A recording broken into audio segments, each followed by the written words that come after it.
오늘 우리 총회 주제가 영적 부흥으로 민족이 동반자 되게 하소서. 어떻게 보면 이것이 여호와께로 돌아가자라는 그런 말씀과 같다고 볼 수 있겠습니다. 어, 호세아 선지자에 대해서는 익히 아시는 분들은 잘 아실 겁니다. 호세아가 하나님께로 선지자로 부름 받았는데 하나님께서 정말 말도 안 되는 명령을 내리시죠. 음란한 여인을 취하여서 결혼해라, 같이 살아라, 자식을 낳아라. 그 자식은 정결할 것이다라고 이야기하는 것이 아니고 그 자식도 음란한 자식으로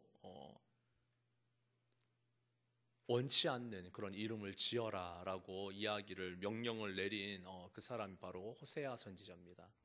선지자는 음란한 여인이라고 할 것 없이 한 번도 결혼하지 않은 처녀 이외에는 결혼할 수가 없는 그런 사람입니다. 그런데 하나님의 명령, 하나님의 말씀이 지금 호세아 선지자에게 여태까지 있었던 적이 없었던 명령을 이 호세아 선지자에게는 예외로 내리시는 모습을 볼 수가 있습니다. 우리가 다 같이 알고 있는 고멜이라는 음란한 여인을 통해서 또 자식을 낳게 됩니다. 이 호세아 선지자에게 하나님께서 이야기하시고 싶은 말씀이 무엇일까요? 바로 내가 이 백성을 멸망시키겠다라는 말씀입니다. 첫째 아들을 낳습니다. 이스르엘이라는 이름으로 아이의 이름을 지었습니다. 우리 성도님들 자식 낳으셨을 때 아무렇게나 넌 개똥이라고 해라, 넌 소똥이라고 해라 이렇게 지으시나요? 옛날 같으면 오래 살라고 그렇게 많이들 짓는다고 이야기를 하는데 요즘은 그렇지 않죠. 저도 첫째 아이 때에 막 성경책 66권을 진짜 다 읽을 기세로 우리 아이의 이름을 여기서 찾겠다라고 막 그렇게 지었던 기억이 납니다. 그래서 시편 말씀을 따서 은혜와 긍휼, 하나님께서 이 백성에게 은혜를 베푸시고 긍휼히 여길 것이다라는 은혜와 긍휼로 그렇게 그 말씀으로 첫째 아이를 지었습니다. 둘째 아이도 고민하다가 바닥 나 첫째부터 바닥이 나버렸어요. 그래서 고민하다가 크게 빛나라라는 의미로 하율이라고 이렇게 지었습니다. 우리가 자식을 낳으면 정말 이대로 살았으면 좋겠다라고 이렇게 이름을 짓게 되는데 호세아 선지자는 하나님께서 아내도 음란한 여인을 취해서 아내로 삼아라라고 말씀하시는데 아이를 낳았는데 그 아이의 이름을 이스르엘이라고 지으라고 명령하십니다. 그 이름의 뜻이 하나님께서 흩으신다라는 말씀이죠. 지금 하나라도 더 붙들어갖고 내 사람 만들고 내 동역자 만들고 함께 해야 되는데 하나님께서 흩어버리시겠다라고 이야기를 하십니다. 그리고 둘째를 낳았습니다. 둘째의 이름을 로루하마라고 지어라라고 이야기하십니다. 히브리어에 로라는 단어가 들어가면 아니라는 뜻이거든요. 로라는 단어가 들어가면 아니라는 뜻입니다. 히브리어 하나 말씀드렸습니다. 가르쳐드렸습니다. 로라는 단어가 어디 들어가면 아니라는 뜻입니다. 루하마는 참 좋은 의미인데 그 앞에 로가 들어간 순간 안 좋은 의미가 돼버립니다. 다시 말해서 은혜를 입지 못했다라는 의미가 돼버리지요. 은혜다라는 단어에서 루하마 로가 들어가는 순간 은혜가 아니다가 돼버렸습니다. 셋째를 낳았는데 이름을 로암미라고 지었습니다. 암미는 내 백성이라는 뜻인데 앞에 로가 들어가니까 어떻게 된다고요? 내 백성 아니다라는 그런 의미로 이름을 이렇게 하나같이 하나님께서 흩으셨다. 하나님께 은총을 입지 못했다. 내 백성이 아니다라는 그런 단어로 아이의 이름을 세 명을 지었습니다. 어떻게 보면 호세아가 즐거움으로 하나님께 명령이니까 음란한 아내 취하고 하나님의 명령이니까 자식 셋 이름 엉망진창으로 지어야지 이렇게 기쁜 마음으로 했겠습니까? 정말 하나님의 심정을 호세아 선지자 마음에 주신 것이죠. 내가 이 이스라엘 백성을 여기는 이런 안타까운 마음이 내 마음을 증거하는 선지자 너에게 부어지기를 원한다. 내가 이스라엘 백성들을 바라보는 그 마음이 네가 네 아내 바라봄과 네 자식들 바라보는 그 마음과 같다라는 그런 말씀으로 이 호세아 선지자에게 정말 어떻게 보면은 한 인간으로서 남자로서 견딜 수 없는 그런 무거운 임무를 맡기십니다. 올 2019년을 시작하면서 2018년에 이제 목회자들은 그렇거든요. 우리 성도님들은 솔직히 제가 겪어보니까 별로 그렇지가 않더라고요. 한 해를 어떻게 시작할까? 한 해를 어떻게 말씀으로 시작할까? 생각하면서 한 해를 이런 말씀으로, 이런 주제로, 이런 목표로 이렇게 가겠다. 하다못해 교육부서 유치부, 아동부, 중고등부, 청년의 교육부 주제를 정할 때도 엄청나게 고민을 많이 합니다. 지금 기도하면서 이 말씀대로 올 한 해 정말 우리가 기도하는 마음으로 이 청년들을 이끌어야지, 중고등부를 이끌어야지, 아동부를 이끌어야지, 유치부를 이끌어야지. 그래서 탁 프린터를 해갖고 나눠드리면 이거는 뒷전이에요. 프로그램 짜느라고 올 한 해 어떻게 프로그램 짜지? 여기에 입각해서 전부 말씀을 세팅을 하고 그 말씀 뭐 수련회 때 어떤 때 이렇게 전하는데 그건 뒷전이에요. 그냥 어떻게 아이들 프로그램 하고 좀 그런 것들이 안타깝더라고요. 정부도 마찬가지고 어떤 지자체도 마찬가지고 1년에 이 주제로 이 목표로 이 계획으로 가겠다라는 것이 중요합니다.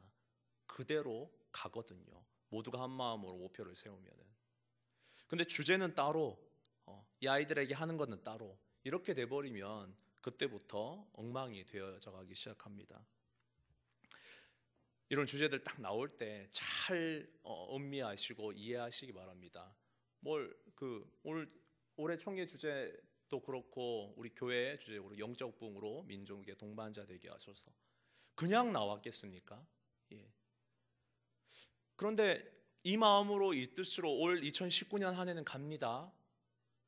여호와께로 돌아가자. 이것이 제가 정한 청년부의 주제거든요. 이 여호와께로 돌아가자. 이 마음으로 우리 청년부가 갑니다. 라고 이야기를 해도 주제는 뭐 어느 순간 슉 날아가 버리고 어떻게 프로그램을 짜서 올 한 해 하지? 여호와께로 돌아가자. 국립 끝에 내렸습니다. 결론을. 때로는 어린들에 의해서 마음이 상하고 어떤 이는 신앙의 부담감 때문에 떠나가고 어떤 이는 나이와 위치의 부담감 때문에 떠나가고 어떤 이는 일을 찾아서 떠나가고 어떤 이는 그냥 벗어나고 싶어서 떠나가고 청년부가 어느 순간 돌이켜 보니까 그래도 다 큰 이제 뭐 20살 넘은 어른인데 지들 알아서 하겠지. 어느 정도 이렇게 맡겨두고 설교만 간단하게 전하고 이렇게 바쁜 일 처리하면서 이렇게 올라왔더니 청년부가 어느 순간 이래저래 상처받아서 너무 안타까운 모양이 돼버렸더라고요. 자, 임원들 모여봐라. 임원들도 이제 없어요. 그래서 궁여지책으로 저희가 너 리더, 너 부리더 이렇게 딱 2명을 세웠습니다. 자, 모여봐라. 우리 돌려보자. 전화 한번 하나하나 따져가면서 불러보자. 얘 어디 갔냐? 지금 서울에 있대요. 얘는 전화해보니까 구미에 갔대요. 얘는 대전에 있대요. 그럼 다 없네. 얘는 군대 갔어요. 뭐 이런 식으로 쫙 없다 보니까 진짜 어떤 이는 제가 말씀드렸지 않습니까? 상처받아서 떠나고 어떤 이는 직장 때문에 떠나고 어떤 이는 공부하려고 떠나고 어떤 이는 신앙의 부담감 때문에 청년부 예배 안 드리고 그냥 난 예배에 이렇게 앉아 있고 어떤 청년 전문 사역자가 이렇게 이야기를 했답니다. 누가 물어봤대요. 저희 교육자 중에 누가 물어봤습니다. 그 전문 사역자에게 청년 사역 한마디로 뭐 어떻게 하면 잘할 수 있을까요?를 물어봤더니 그 청년 전문 사역자가 내가 10수년을 해봤는데 청년 사역은 밑 빠진 독에 물 붓기야. 절대 넘치지 않기 때문에 계속 부어야 돼라고 이야기를 했답니다. 어떻게 하면 이 청년부가 청년들이 청년부에 애착을 가질 수 있을까? 저희도 수많은 고민들을 했습니다. 우리가 알고 있는 진짜 수십 가지 방법을 적용시켜 봤거든요. 이렇게도 해보고, 어느 한 해는 진짜 배움을 올해 한 해 해보자. 성경 말씀 주제 돌아가면서 성경 인물들 이렇게 탐구하는 한 조씩 조를 나누어서 발표하는 그런 발표해보자. 그런 방법도 써보고, 아니면 매일같이 묵상했던 거 서로 주일날 들고 와서 한번 묵상해보자. 찬양도 바꿔보고, 영상 예배도 드려보고, 영상도 활용해보고, 뭐 테마주일이라고 해서 수많은 다양한 그 주일로 이렇게 들여가면서 청년부가 어떻게 하면 좀 활성화를 시킬 수 있을까? 어떻게 하면 서로 어울릴 수 있을까? 어떻게 하면 좀 흥미를 가질 수 있을까? 어떻게 하면 좀 재미있게 이 청년부가 모일 수 있을까? 이런 것들에 대해서 엄청나게 고민을 하고, 정말 거짓말을 안 보태고 매 수십 가지 방법을 한번 해봤는 것 같거든요. 누군가 이야기하죠. 일단 다음 세대 사역은 재밌어야 돼. 그래야지 모여. 자, 그래서 아이들과 신나게 어울리기도 하고 쫙 모여서 그래 우리 신나게 어울리자. 그때는 좀 연락이 와요. 참여할게요.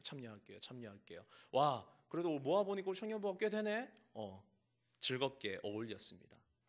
자, 이번 주는 이제 모여서 그래 예배하자. 청년부 예배 시간은 주일 오후 2시. 결과가 어떨까요? 똑같아요. 오는 청년들이 바로 그 전주하고 똑같아요. 아, 우리 청년부가 꽤 있었네 라고 생각을 했는데, 이제 주일 빠지지 말고 우리 열심히 한번 해보자. 그 주일날 예배드리러 모였는데 똑같다라는 사실입니다. 우리는 아무것도 바꾸지 못했습니다. 어떻게 하면은, 어떤 방법을 취하면, 어떤 방법으로 이 아이들에게 접근하면은 이 아이들이 정말 예배에 나와서 함께 어울려서 예배할 수 있을까? 매 수십 가지 방법을 취했는데 결국에는 아무것도 바꾸지 못했어요.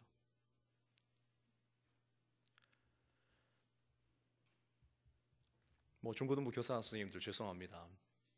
얼마 전에 베델의 밤을 통해서 집회를 정말 성황리에 마쳤지 않습니까?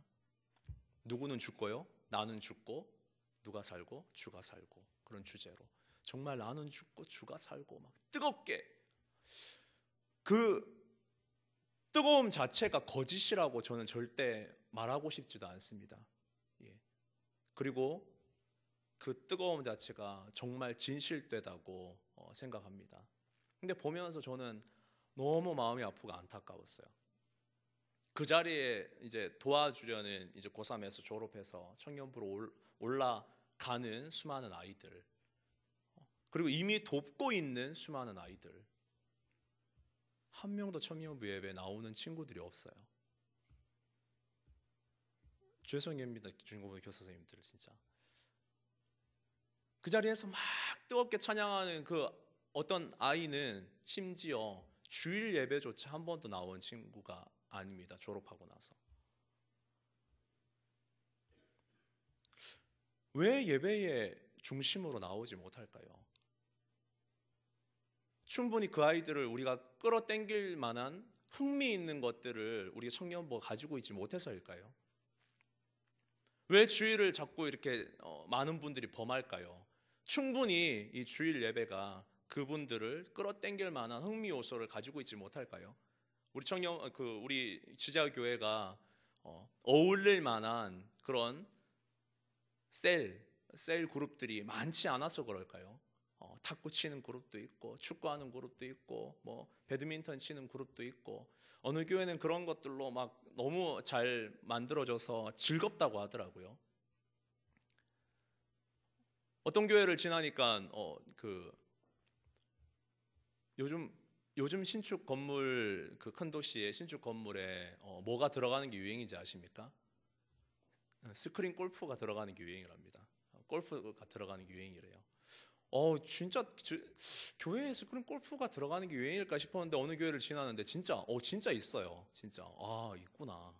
우리 지제학교에만 없구나라고 그렇게 생각이 되어졌습니다. 그런 게 좀 들어가면 사람들이 흥미를 이끌고 이렇게 좀 올까요? 예. 어울리는 건 너무 좋지요. 그게 잘못됐다라는 거 아닙니다.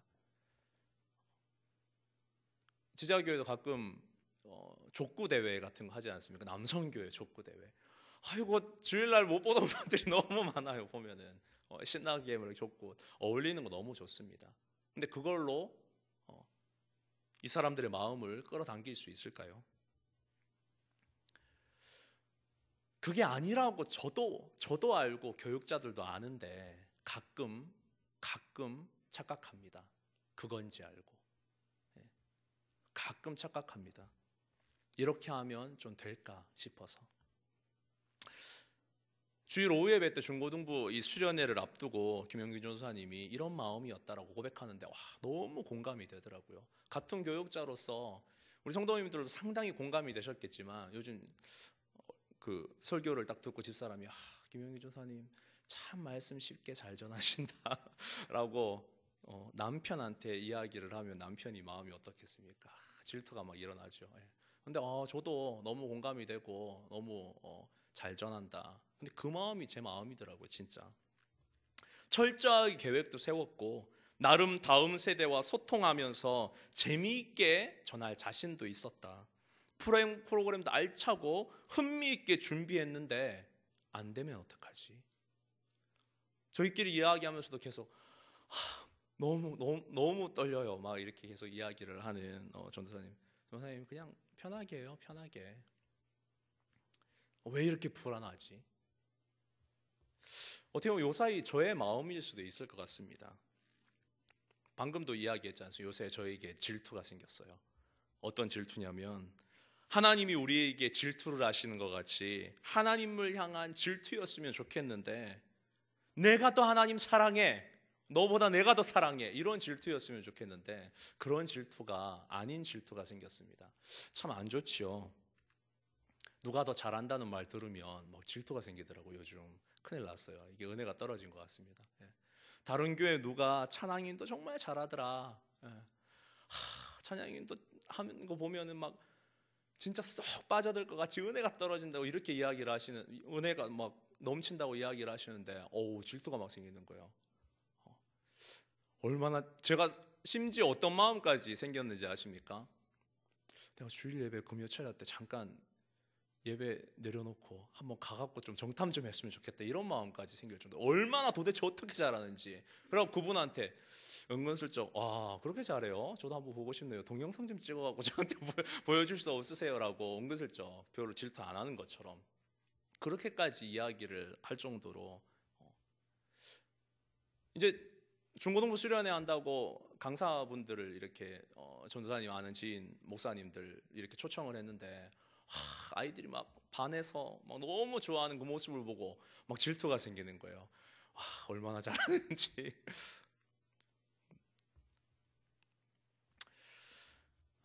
첫사랑 몇 년까지 첫사랑이라고 생각하십니까? 우리 성도님들은 첫사랑 몇 년까지던가요?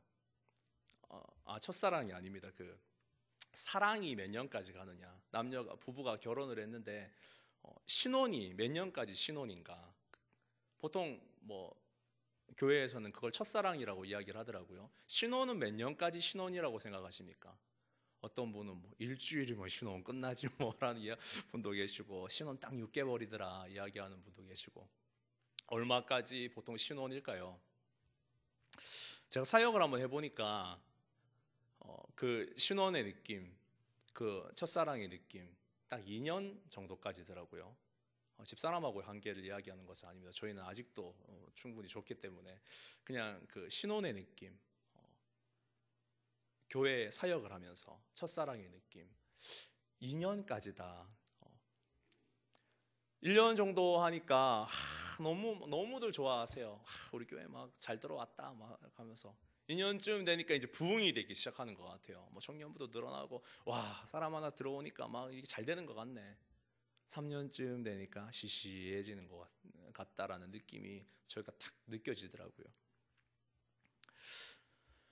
아무래도 이 부목사로서 뭐 행정적인 좀 입장이다 보니까 행정적인 사람, 그래서 그것은 교회 입장이 아닙니다. 그렇게 하시면 안 됩니다. 일단 알아보고 말씀드리겠습니다. 이런 말들을 좀 많이 하는 것 같아요. 그래갖고 어느 순간 좀 딱딱한 사람이 돼버린 것 같고, 저를 싫어하는 분들도 은근히 막 이렇게 보이는 것 같고, 나는 마냥 좋은 사람이 되었으면 좋겠는데, 문득 오늘 그런 생각이 들더라고요. 곽종범 목사님 처음에 이 교회에 오셨을 때는 얼마나 성도님들이 막 우리 목사님 오셨다라면서 얼마나 좋아하셨을까. 처음에 좀 그러셨지요. 막 다가가고 싶고 막 좋고 막 목양실도 막 문 열어보고 싶고 막 그런 마음 혹시 안 드셨습니까? 안 드셨습니까? 목사님은 뭐 이래나 저래나 어려우신 분이십니까? 처음 그런 마음이었을 것 같습니다. 그런데 어느 정도 지나면 이제 담임 목사님 어려운 분이야. 이번 주에도 그런 일이 있었거든요. 뭐 하나 이렇게 말씀 카드를 어떤 분이 안 뽑으셨대요. 말씀 카드 좀 뽑았으면 좋겠다라고 하시는데, 그거는 제가 그냥 말씀 카드 한 장 뽑아갖고 갖다 드리는 게 아니고 목양실에 가셔서 목사님 이렇게 뽑으세요 라고 하시면 그렇게 뽑으시면 됩니다. 목양실로 가시면, 목양실로 가라고. 그럼 나는 안 할란다라고.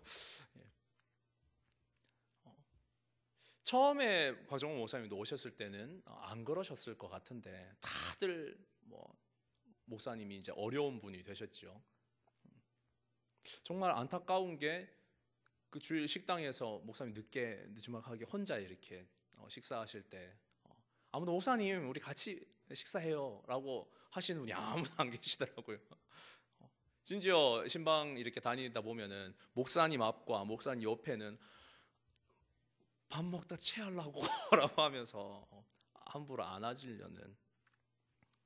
근데 저는 제가 처음에 그래도 왔을 때는 안 그랬거든요. 저도 이제 슬슬 저를 어려워하기 시작하시고 싫어하는 분도 얼핏 보이시는 것 같고, 그렇게 이야기할 수밖에 없는 저도 안타까운데 약간 그런 분들이 이렇게 보이기 시작하는 것 같아요. 그래서 한편으로는 모두에게 마음에 드는 사람이 되기 위해서 애를 쓰다가 그게 잘 되지 않아서 또 혈기 부리는 제 자신을 발견하게 됩니다. 아무튼 내가 좀 더 인기 있는 사람이 돼야 되는데 좀 더 인기 있게 대처했으면 어떨까? 같은 말이라도 좀 더 내가 좀 인기 있게 상대방에게 말을 건넸으면 이렇게 부담스럽게 느껴지지는 않았을 텐데 라는 후회를 해봅니다. 내가 좀 인기 있게 다가가면, 내가 청년들에게 좀 더 유연하게 다가가면 우리 청년부가 부흥이 될까요? 지금 청년부가 지금에 모이는 뭐 2배, 3배 그렇게 늘어났었을까요? 다시 말해서 우리가 하고 있는 방식이 좀 더 고리타분하지 않고 좀 더 세련되고 좀 더 유연하면 훨씬 더 많은 성도님들이 모일까요? 우리 교회 시스템이 조금 더 멋지고 좋아지면 우리 성도님들이 더 많이 모일까요? 이전에 앞에 어떠했는지 기억도 안 나시죠? 바뀌면 사람들은 거기에 익숙해지더라고요. 예전에는 그 프로젝트 스크린으로 비율도 별로 좋지 않았고 보여지는 것도 별로 좋지 않았던 기억이 나는 것 같습니다. 지금 뒤에 보여지는 스크린보다 훨씬 더 작아지지 않습니까? 그렇게 이만큼 좋아졌어요. 교회 시스템이 이렇게 바뀌었습니다. 그러면 그거에 대비해서 훨씬 더 많은 분들이 이제 그 교회 좋아졌단다. 그 교회에 이제 선명하게 목사님이 보인단다. 눈이 침침해갖고 보이지도 않던 그 목사님이 이제 선명하게 보인단다. 이제 그 교회 가보자. 이렇게 되었습니까? 아닙니다. 그런 것들은 아무것도 바꿀 수 없는 것들입니다. 자, 제가 이게 질투가 왜 생겼을까요? 불안한 마음 때문에 그렇죠. 내가 더 사랑받아야 되는데 저 사람 때문에 내가 덜 사랑받으면 어떡하지? 이런 불안한 마음. 이스라엘 백성들에도 이 불안한 마음이 들어왔습니다. 우리가 어떻게 하면 좀 더 멋있게 살 수 있을까? 어떻게 하면 좀 더 다른 나라를 지배하면서 살 수 있을까? 이런 불안한 마음이 이스라엘 백성들에게 들어오는 순간 바알에게 무릎 꿇으면 좀 더 괜찮아질까? 아세라를 섬기면 우리가 좀 더 나아질까? 힘 좀 쓴다는 이웃 나라에게 우리가 붙으면 좀 더 좋아질까? 아니면 백성을 좀 더 쥐어짜 볼까? 아니야. 백성에게 달콤한 당근 정책을 써야지 얘네들이 좋아할 거야. 아니라는 거 우리 다 아시지 않습니까? 부흥이 어떻게 이루어지지요? 아니라는 거 다 아시지 않습니까? 우리는 알면서도 다 놓치고 있습니다. 왜요? 불안하니까요. 성경은 분명하게 이야기를 합니다. 여호와께 돌아가자. 하나님께로 돌아가자. 우리가 하나님만 바라보며 살지 않았기 때문에 지금 이 모양 이 꼴이 된 것이지, 우리가 다 지금 하나님께로 돌아가자. 하나님 마음만 신경 쓰자. 이것을 예전엔 알았는데 어느 순간 불안하니까요. 어느 순간 불안하니까 우리가 하나님만 의지하다가 자꾸 안 되는 거 아닐까? 하나님 한 분만으로 만족해야 되는데 하나님 한 분만으로는 좀 뭔가 부족한 것 같아. 그래도 두세 개 더 붙들고 있으면 좀 더 마음의 안도가 되지. 여호와께로만 돌아가자. 부르짖고 청년들이, 얘들아 우리 여호와께로 돌아가자. 우리가 하나님을 여태까지 놓치고 있었다. 예배하고 기도하자, 찬양하자. 그런데 재미없다고 안 모이면 어떡하지? 좀 더 재밌는 거 뭐 하나 찾아볼까? 좀 더 모일 수 있는 프로그램 뭐 하나 해볼까? 우리가 시설이 별로 안 좋았나? 어떤 좋은 장비를 하나 더 들여놔 볼까? 계속해서 우리는 불안해서 마귀에게 넘어지게 되는 모습을 볼 수가 있습니다. 전적으로 믿고 의지해야 함에도 불안하니까요. 여기에 정답이 있을까? 저거 붙들면은 당분간은 버티겠지. 이번 상황은 어떻게 모면할 수 있을 거야. 자꾸 그것을 붙들고 나아가는 우리의 모습. 임시방편으로 풀칠하고 본드칠하고 종이에 덧바르고 하면서 괜찮을 거야, 괜찮을 거야. 우리의 자신을 속이고 살아가고 있지는 않습니까? 물건이 고장나서 고칠 때 이제 기사분들이 뭐라고 하면서 가시지요? 임시로 조치해 놓은 겁니다. 그런데 근본적인 것이 해결되지 않았기 때문에 조만간 통째로 바꾸셔야 합니다. 라고 이렇게 보통 이야기를 하시며 가십니다. 그것은 완전히 바뀐 것이 아니거든요. 여호와께로 돌아간 것이 아닙니다. 그냥 언젠가 또 터질 일들을 임시로 붙여놓고 본드 칠해놓고 발라놓았을 뿐이라는 말씀입니다. 오늘 호세아 6장 1절에서 3절까지 말씀을 보면은 제가 서두에 말씀드렸던 것 같이 영적 부흥으로 민족의 동반자 되게 하소서 주제와 마찬가지입니다. 이 영적 부흥으로 민족의 동반자 되게 하소서 주제 해석을 보면은 우리가 다시금 한국교회 부흥의 시기로 돌아가자라는 그런 말씀으로 쓰이고 있거든요. 우리가 여태까지 질적 성장을 이루었어요. 양적인 성장을 이루었습니다. 부흥되었다고 한국교회가 이야기했습니다. 그런데 여러 가지 문제점들이 생겼습니다. 부흥되었다라고 이야기를 하는 것이 이제는 그것이 진정한 부흥이 아님을 한국교회가 깨달았다라는 사실입니다.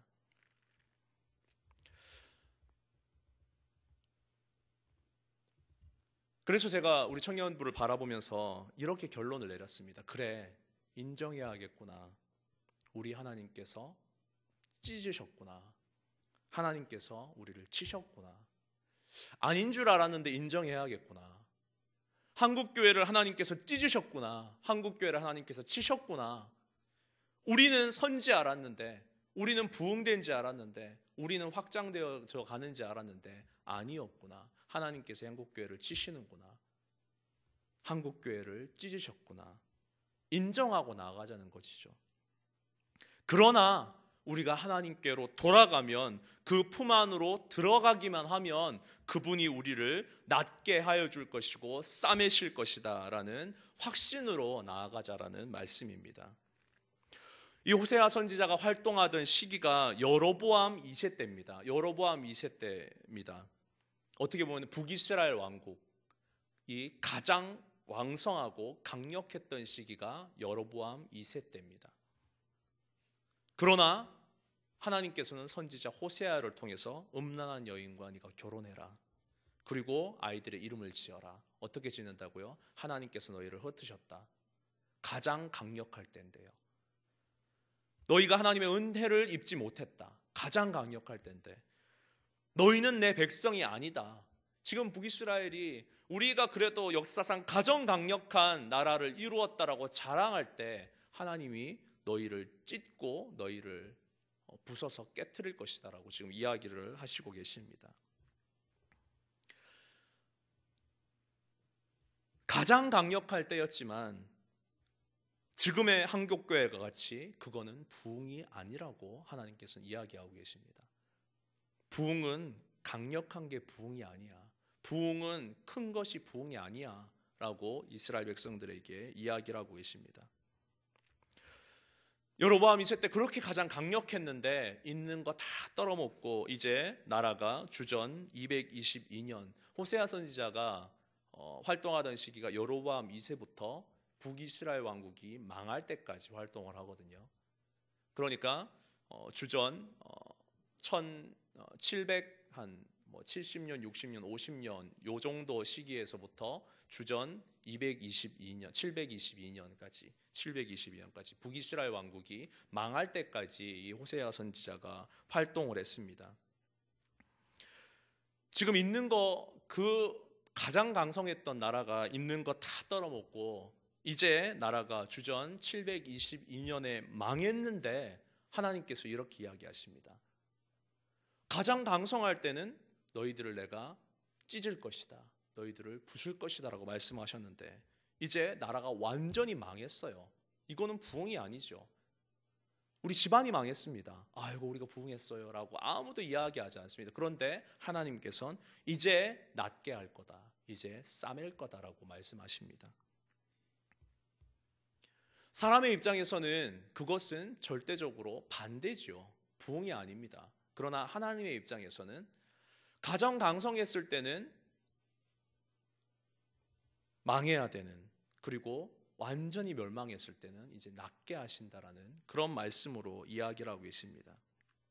오늘 성경은 말씀하십니다. 여호와께서 이틀 후에 우리를 살리시며 셋째 날에 우리를 일으키시니 우리가 그의 앞에서 살리라. 하나님께서 속히 이스라엘을 일으키시겠다라는 말씀이죠.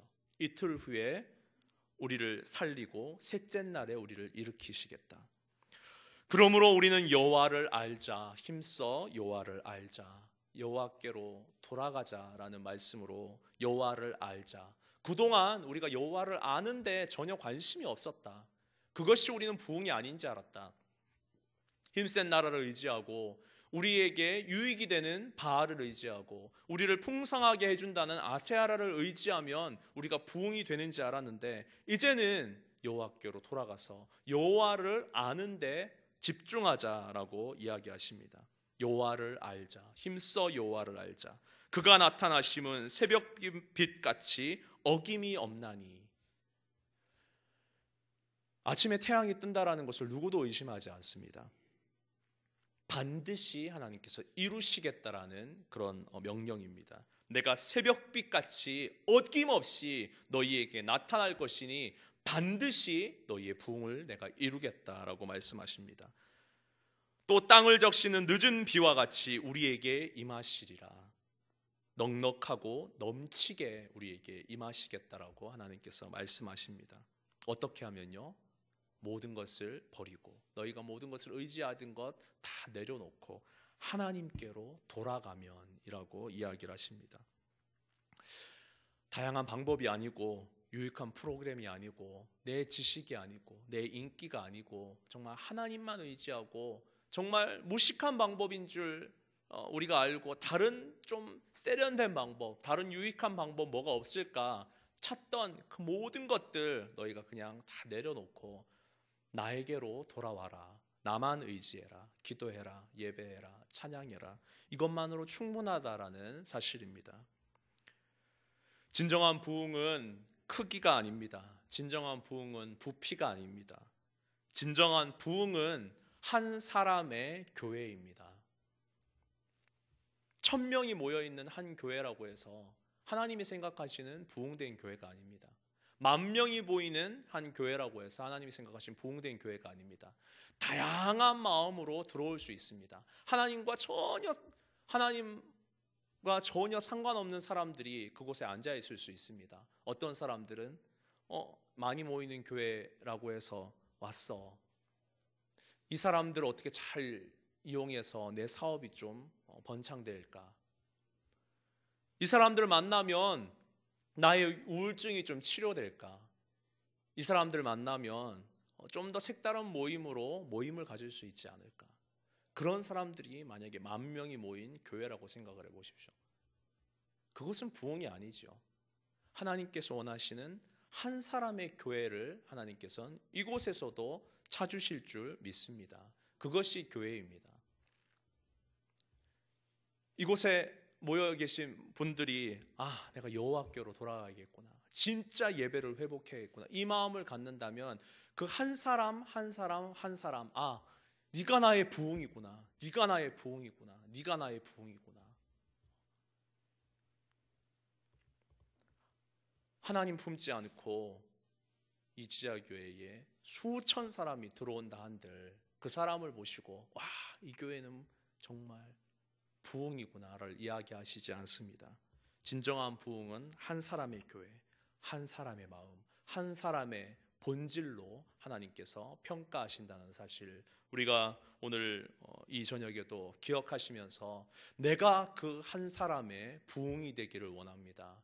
내가 여호와께로 돌아가는 이것저것 손대지 않고 이것저것 마음에 품지 않고 이것 품으면 정말 내 삶이 좀 나아지지 않을까, 우리 교회가 나아지지 않을까, 헛된 망상에 빠져 있지 않고 하나님께로 돌아가는 그 한 사람의 부흥입니다 라는 마음으로 우리 이곳에 앉아 계신 우리 성도님들은 여호와께로 돌아가셔서 정말 부흥을 이루시는 우리 성도님들의 삶이 되시기를 예수님의 이름으로 축복합니다.